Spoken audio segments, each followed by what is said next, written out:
Coming to the stage, she is super fantastic. Her TED Talk has gotten over 1 million hits. Put your hands together for Miss Terri Trespicio!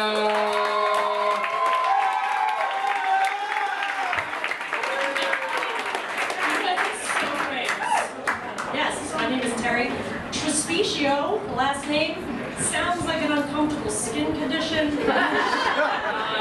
sounds like it could be an Italian dessert. It's neither of those things. My name is actually Filipino, which is a shock to some, including a guy I went on a date with. First date. He said, "That's funny. When we talked on the phone, you didn't sound Asian." It's like, and you didn't sound short.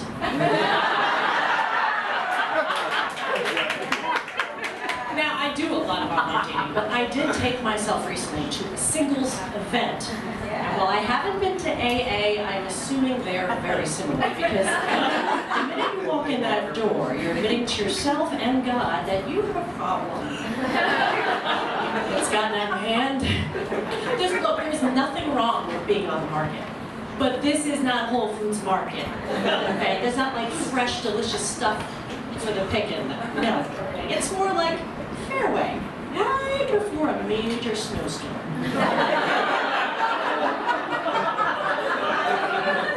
All the good stuff is gone, and what's left is suspect. Certainly not something you want to put in your mouth.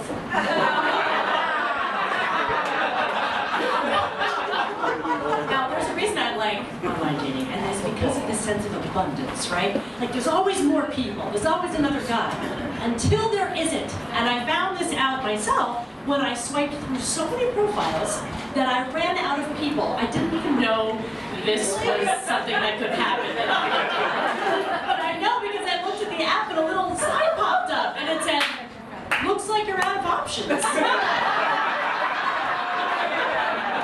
Now go back and lower your standards. Again. I met my last boyfriend where he worked at a bar, the Apple Genius Bar. I mean, it was really fun for a while. It had been a long time since I'd had, regular software updates, which is a really big deal. But after 2 years, I had to end it because, I was due for an upgrade. But I know what my problem is. My problem is that I am dating too young. Like, I'm at the age now where I should be dating the owner of the restaurant, not the waitstaff. But like, young guys are so cute. It's like adopting a puppy, dude. I want to take you home with me. But then it's like they're a lot more work than you realize. It's like all the begging and the whining, and they want to go out every other minute and peeing on the rug. Whereas dating a divorce guy is like adopting a rescue.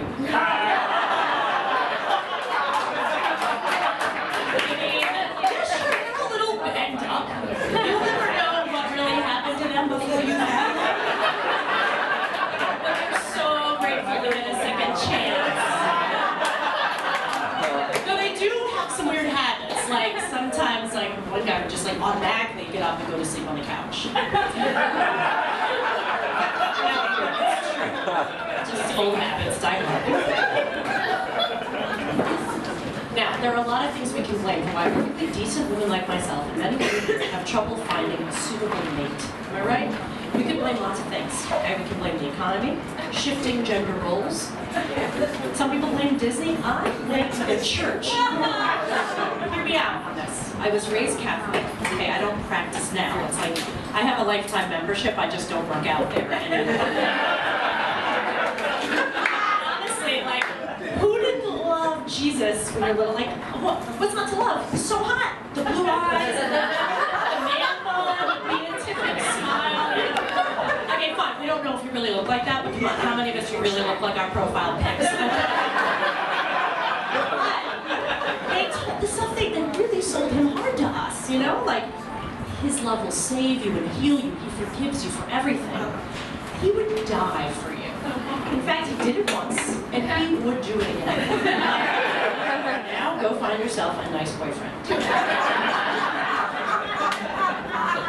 And what happens is you find a nice boyfriend, you find someone you're having fun dating. It's so fun and so good that you're like, maybe I should ask about where it's going. Such a mistake. I just heard like a bad idea. Do not rooftop. Why? Because it has all the charm of walking into your own slammed party, turning on all the lights and turning off all the music and saying, I just want to check, is everyone having a good time? Do you like my party? Do you like it better than other people's? How long are you staying? This is not fun. It's the worst. Now, let me tell you, I do not, okay, I scared the shit out of myself. I'll tell you what happened. I was walking home, I live on the Upper West Side. Walking home and stopped to check out an outfit. And I was like, that's nice, I like that. And I looked up and realized I was standing in front of an Eileen Fisher. Now, for those of you who don't know, Eileen Fisher is what your clothes would look like if they went through menopause. It's like, okay, I mean, honestly, like when you're young, your lady parts are snug and snappy as a pair of Lululemon yoga pants. As you get a little older, a blouse is appropriate. After that, you drape. You just fit, because if you shop at Eileen Fisher, you could probably wear your labia as a shawl.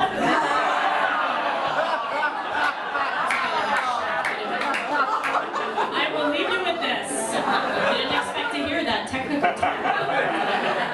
I will leave you with this. I don't have kids. It is my choice, but a lot of people think I'm making a mistake. They say that to me. They say, Terri, that's such a shame. You would make such a good mom. And I say, maybe. And maybe you'd make a great correctional officer or rodeo clown. You'll never know.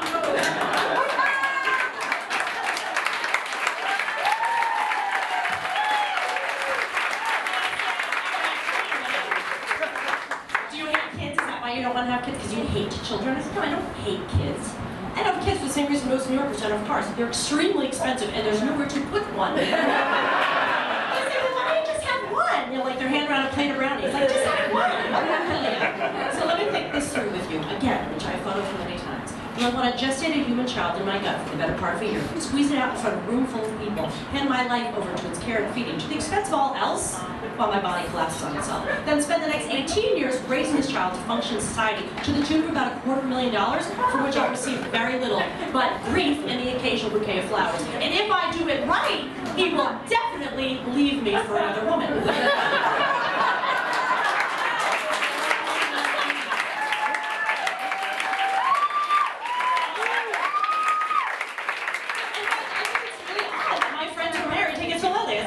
Kids, they go, wait, baby.